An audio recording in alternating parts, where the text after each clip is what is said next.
Welcome to Literally Books, the podcast. My name is Magda. And I'm Lindsay. And today we're going to be talking about what makes a good summer read. It's beach read season. It is beach read season. That's why I'm wearing a tank top. I am ready. I'm getting beach waves. I am ready for this topic. And that's why I'm slovenly and comfortable and just barely above shower. Listen, we all have our different vibes, which we're going to be talking about. But before we get started, what have you been reading? I'm still in my hard reading slump. I don't know why. I am reading, but not very much. This is not going to be productive, but I am reading The Poppy War by R.F. Kuang. R.F. Kuang has become my comfort author right now. She's fantastic. She has also a book for every mood. Like Yellowface is so different from Babel is so different. And The Poppy War is way more readable. Okay. Than I was expecting. Because it's a book about basically like a young orphan who goes to a military college, and there she discovers this sort of lineage of shamans with kind of magical abilities. And so I was thinking like, oh, this is going to be really dense, world building, like really dense tone. Not at all. It's so funny. It's very like snarky. I hate that word because it's overused. It's like a good time. I'm enjoying it. I think this is one of her first like traditionally published books that she put out there, and I think it's supposed to be like YA, I believe. Oh, is it? I think so. Then I just got the trilogy on my Libby, the audiobooks, and it's 66 hours. And here's why I'm so nervous about it, because can I do 66 hours of content in 2 weeks? Because this is an audiobook, so I cannot do my little hack with the Kindle or my e-reader that I can just put it on airplane mode. So I don't know. You let me know. Is it possible? I don't know. I think the audiobook is tough for you and I like different things in audiobooks. Really like long things I don't like in an audiobook because I'm like, oh, it's taking me forever. Like I could do this in 4 minutes, and I don't like to listen to it at really fast speed. I want it to pace myself. I don't know. It's a pretty tall order. I know. I'm nervous. I put it out to start like on Tuesday because I want to finish some reading. So I'm like, okay, that's going to be my challenge for like the next 2 weeks. See how much I can get through. I think you'll have a good time. I mean, I'm not finished, but I'm like 200 pages from finishing. Okay. I really like it. Okay. I really like her. Anyway, what are you reading? I finished 2 books this week, and the first one, it was at the recommendation of Katherine Center. She put out like one of her favorite romance books that she's read, and one of them lives in the Bridgerton world, and it's The Girl with the Make-Believe Husband by Julia Quinn. It was cute. It was just like a nice little Regency read. I'll give this one like a 2.5, 3 stars. Like it was a fine read. I still like the Bridgerton books a little bit better, but the premise of this one is Cecilia, who her brother is in part of the British. He's like a British officer, and he's over in America doing fighting the Revolutionary War, I guess. But they're part of the British. Anyways, we don't talk about that. But they get a letter that her brother is injured, so she travels across the Atlantic Ocean to go see where he is, and she's not able to find him, but instead finds her brother's best friend who is injured. And in order for her to take care of him, like she has to pretend to be the wife, and it just kind of leads to all sorts of shenanigans because when he wakes up, he has memory loss, and like it's a whole mess. It's what you would expect. It was cute. I think it was longer than it should have been, but yeah, I think stick with Bridgerton books. I think those are better. It was still cute, but. And that one that I would recommend to people to read. The next one is, I finally did it. I finished The Perfect Divorce by Jeneva Rose. As you guys know, The Perfect Marriage for me, I read that. It was rage reading at 100% level because there were so many plot holes. Not a single character was likable. People were incompetent in here. Perfect Divorce might redeem some of that. It is going to feel a little bit of the plot holes. People still suck, but I think if you go with the mind that people are terrible and it's still like just things suck, I think you're going to have a good time because the characters are so sociopathic, like and crazy and ridiculous that it was just such a fun experience. I think I'm encumbered now. I think I'm ready for book 3. Like, I want to keep knowing what is happening with this. I would only recommend this if you've read already The Perfect Marriage. I would not recommend people to go through this journey if you like have never read it, because I'm like, it's not worth your time. Just go live your life peacefully, because this book is going to enrage you so much. But I'm already in it. I'm in it. I need to know what's happening. I feel like everybody that I talk to about this book that has read it, they hate it, but they're like, but I need to know what happens next. This really makes me wonder, like, is it good writing? Because you're like, you you would not have kept going if there wasn't something there. Like maybe liking something isn't the most important thing. Maybe the rage is its own tool. And that's kind of where I'm struggling. Like, is that the emotion that she intended for like the readers? I don't know. I mean, it definitely feels like it because that seems like a universal response. It is one of the most controversial books because everywhere that you go, people like hate it and they just keep going. They either DNF it or they just keep going because they're like, this cannot be it, and it is it. Like, yes, that's people are terrible, but so good. I think I read somewhere in the acknowledgements, because my book didn't have the acknowledgements in it, that she is planning on book 3. So I'm hoping that that's going to be, maybe it'll be like a perfect funeral or something. I don't know. Interesting. So I don't want to say so good, but like it does put a little bit more perspective into book 1. Still some plot holes. I see. That makes me crazy though, because like you shouldn't have to read an entire, even if it's a series. One of my biggest gripes about a series is when they're like, well, this book you can't really read on its own. You need to read this other book. It's like, that's bad writing. I should be able to pick up any book in the series and get enough context to enjoy that book. I don't know. Yeah. I would tell you never to read this book. I'm curious to see your thoughts on it, but I feel like you would just DNF the first book at like 20% in. Because I was, probably. You would. But oh my gosh. Anyways, everybody that is out there, if you have read the book 1, go read this one because I think you're going to enjoy it a lot more than book 1. Cool. Anyways, that's where I'm at. You want to take a little bit of a break? Let's take a break. Okay, we'll be right back.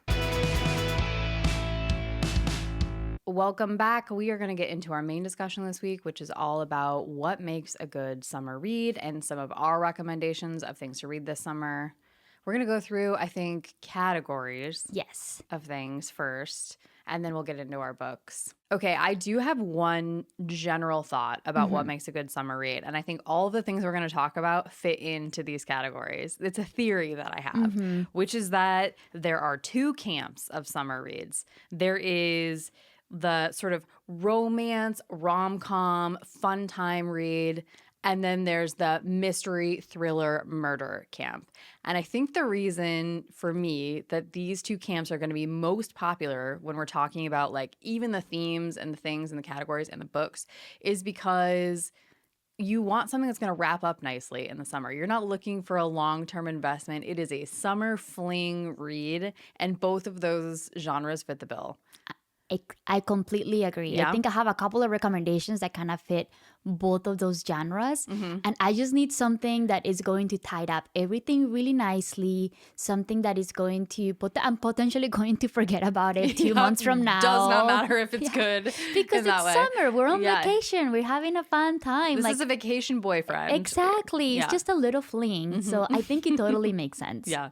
Okay, before we get into the books though, let's get into some of the categories of things to look for your summer read. You want to go through the first one? Yeah, for me, in particular, a summer read, this is the time to judge a book by its cover. Yeah. I am full. Give me all the colors. Give me illustrated covers. Give me something that pops and is going to lure me in. Don't give me a blank page with with a dark background and just like 2 words on it. Like, I need to be lured in. You need to tell me that I'm gonna have a good time. And how do you do that? With a fun pop of color, with an illustrative cover. I need to be wooed into this book. I agree. Like, if you're gonna have a summer fling, it better be a good looking one. Exactly. I also think here's a side benefit.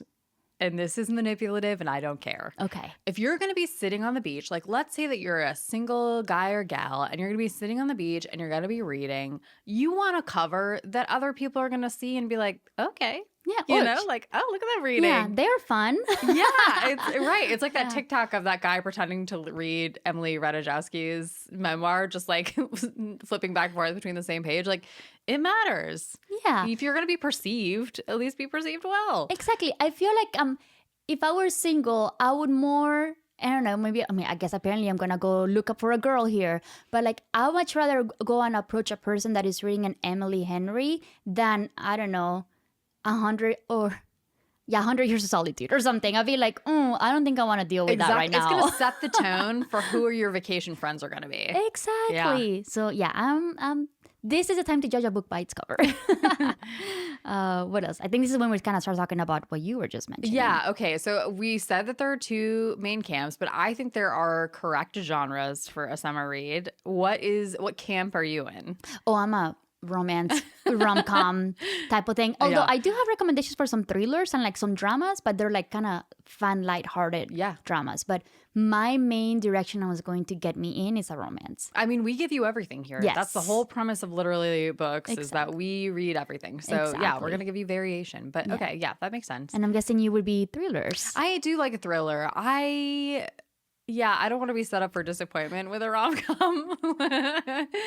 I need something to pull me in. I'm not like generally a true crime person anymore. I've like gotten that out of my system, but I do like a fun thriller. Like Listen for the Lie, perfect. We'll talk about this later in the books, but like, yeah, give me something that sucks me in. What was the other one?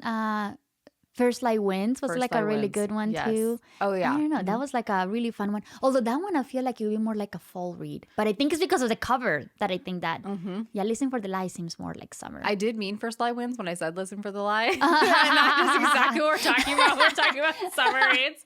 Doesn't matter. Doesn't matter. They're both real books. They're all gonna have Never Lie. They're all gonna be the same time. Doesn't matter.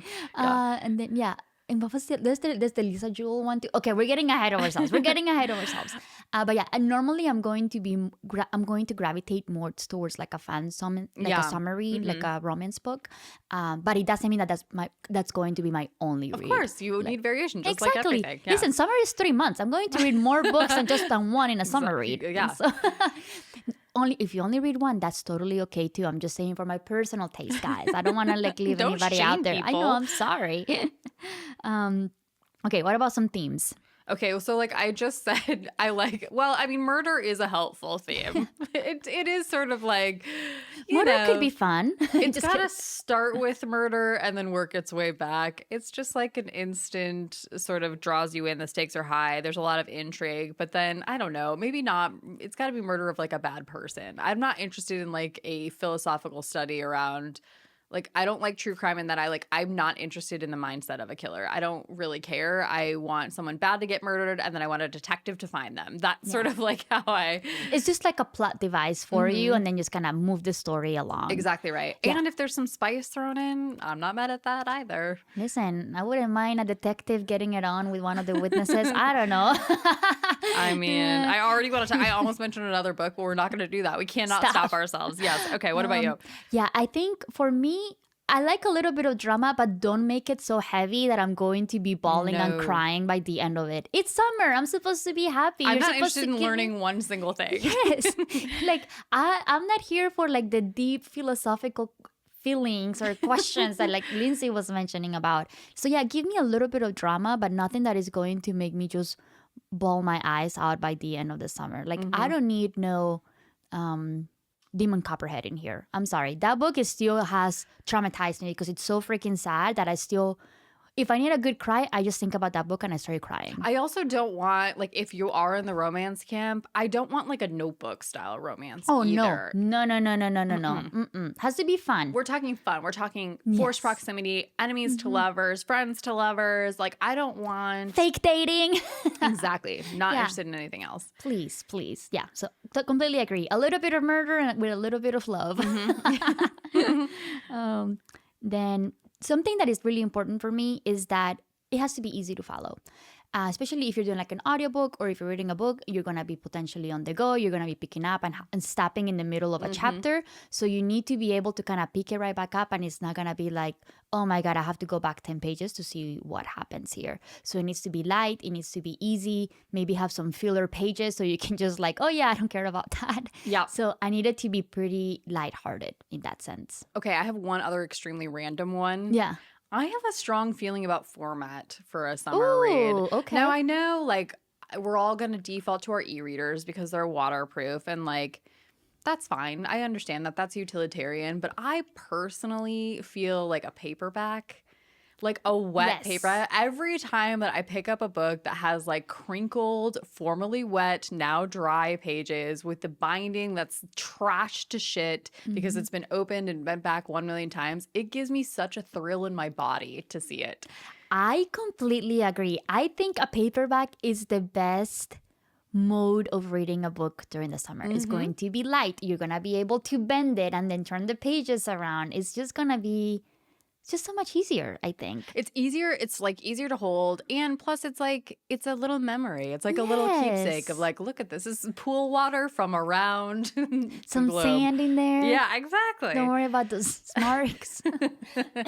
So completely agree. And I think with that, it kind of leads us to like, I want it to be short. I need this to be 350, max 400 pages. It needs to be short. Like, I need to be able that I went on vacation and I read something and I'm accomplished. And I finished it throughout the scope of the vacation. Exactly. Like, yeah, we're talking 250, 300 pages. Yeah, that to me, chef's kiss. perfect. Yeah. Perfect. And then for me, finding a little bit of humor, whether it's dark humor or making it a little bit funny, I do need that in my life. And I think that's going to come into play with some of the suggestions that I'm going to be putting forward here. Okay, should we get into some of our suggestions? I think we should do it. You want to start?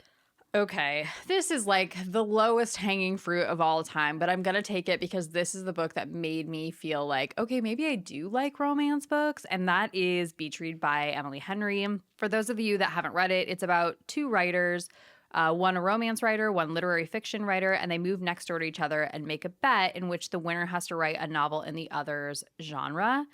And it does get into like a little bit more dramatic themes in it. Like there's some talk about cults, there's some talk about loss, there's some talk about like new loves after loss. So just prepare yourself for that. But I freaking love that book. It's a good one. I mean, but I feel like the themes, they're kind of heavy, but they're not. They just go through we it. bounce right by them. They give texture to the book, but they're not the focus. Exactly. You're just going to go through them. And it's just like, it's very hot. I personally found the male main character to be... You don't like him? No, I do like him. Okay, I do like him. Yeah. And here's why, because he develops a relationship with two older women in the town. And I feel like, if an older lady likes a male main character, like... Stamp of approval. Yeah, yes. exactly right. So into it. I mean, listen, I like my broody man, so that's a low hanging bar for me. I married one, so did I. Yeah, I don't know how that happened. What about you? What's one of your like? So for me, like if I'm looking for something that is light, easy, and breezy, for me, Katherine Center is my go-to. She is your go-to. gal. She's so funny. She's so funny. Her books are pretty like. They're just hilarious. They do have a little bit of drama, but not that much. Like they're not gonna go as deep as Emily Henry, but to me, it's like they're funny and it's just light and breezy. My two recommendations for this would be The Bodyguard, which one of my favorite reads this year. An executive protection agent, aka a bodyguard, is hired to protect a super famous singer, Jack Stapleton, from a stalker, and it involves quite a bit of fake dating trope, which I kind of love that. So it's so good. It's one of my favorite books of hers. She's just hilarious. And then another one that I would recommend would be Practice Makes Perfect by Sarah Adams too. She's a brand new author that I just kind of recently discovered. She's been around forever, but I just kind of came across her books recently. And it also deals with a bodyguard because apparently I'm into bodyguards. I didn't know this. Secret kink. Now we know. Yes, it's a broody bodyguard helps her nice FMC Annie find her perfect match by teaching her how to date because she wasn't like a very good dater. It's just like sunshine meets like a broody man. It's just like fits all the criteria. And this one made me sweat a lot. It's really good. So I totally recommend these two for like light, easy, nice romance books. And they're just easy to read. You'll probably read those in like 2 days if you like really put your mind to it. Love. Yeah. What else? What else do you have for Okay, us? so sticking with the romance front, and then we'll move into some other categories. This is my last one, but it's not a light romance book. Okay. It's more of a like sensual romance book, and that's You Made a Fool of Death with Your Beauty by Akwaeke Emezi. Oh, I haven't read this one. Okay, so it has the most stunning cover of all time. It's just like a very arresting cover, and that's literally why I picked it up.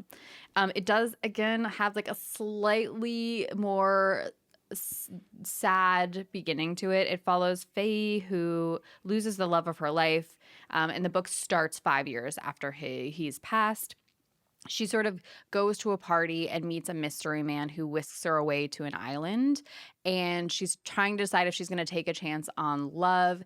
And there is another person in the book who is on the island who catches her sort of catches her eye. And it's definitely like a forbidden love situation. Oh, okay. It's very, again, like kind of sad, kind of like leans more into the romance, less into the comedy, but I really love that book. Okay. All right. I'll check that one out. Yeah. Okay. What about you? So if you want something that is like a family, heartwarming, kind of a nice read, I'm going to recommend, and this one kind of came from Lindsay, which is The House in the Cerulean Sea by TJ Klune. It's TJ Klune is my pen name. I actually wrote it. That's what she means. Oh, of course. Just She kidding. recommended it. She actually got me the book for this one, and I absolutely love it. One of my favorite reads this year.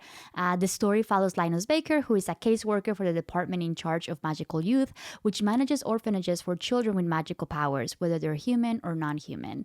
Such a nice, happy story of found family, and it's just so whimsical, and it is just such a nice read, and you just want to keep going and finding out what happens next. Everything is just such beautifully told. It's just going to leave you with a nice smile after you finish reading this book. Oh, it was perfection. It is a warm hug of a book. I also love it so much. The audiobook is also very good. So if you're looking for something that's not a physical copy, to listen to on a plane or something, this is it. Okay, sticking with the heartwarming, I'm going to say Margo's Got Money Troubles by Rufi Thorpe. It's the story of a young mother who has a child with her English professor and decides to make money by starting an OnlyFans account. It is, again, like less on the romance side, but like very much like House on the Cerulean Sea. It's sort of a found family story, a very unique story. I just was rooting for Rufi also for Rufi. Yeah, get it, girl. But for Margo, from the very beginning, she's so charming. Her friends are charming. Her parents are charming. I love it. That book it was so unexpected to me when I read it, and I was immediately hooked. I'm with you. Yeah. It was a weird crossover book because I think it is the perfect intersection of our tastes. Yes. Where like it just is so satisfying. Exactly. Yeah. And then my last one, which is I'm gonna call like drama but addictive. It's going to be Yellowface by R.F. Kuang. Such a good choice. Oh my God, this is a book that like you hate the main character, but you just want to keep going. And you do kind of see a lot of how her mind works and how she justifies her decisions and all the terrible decisions that she's making. But you just want to keep reading on about this crazy person and how she gets out of these situations. A quick synopsis of it. Yeah, it follows a writer who is hanging out with her friend. Her friend passes away by like a crazy accident.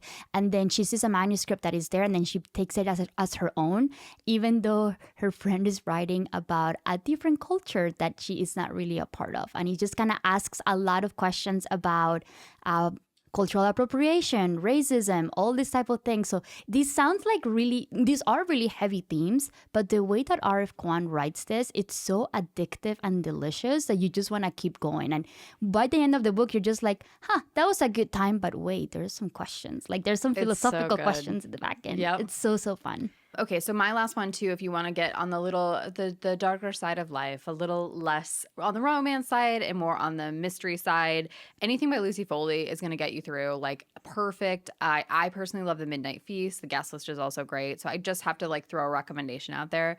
But I was also revisiting some older beach read loves of mine, and so I'm going to recommend one that's a bit older called The Shadow of the Wind by Carlos Ruiz Zafón. Have you heard of it? Okay, this was released in 2001.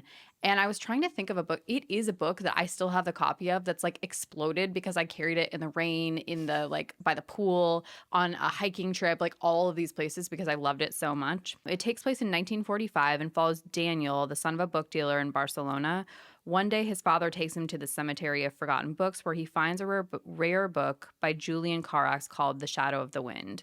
When Daniel tries to find other works by Carax, he discovers that someone has been destroying every copy of every book that the author has ever written.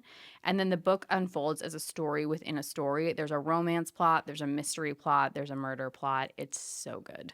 Okay. I will be adding this one to my list. Okay. When you said Barcelona, I'm in. I know, yeah. So those are just some of our recommendations, guys. But, go and have fun. I think that's the whole point of the summer reads. It should be something that you're going to enjoy, have fun, light, easy, breezy. Maybe it makes you think a little bit, but not too hard. It's just a good time.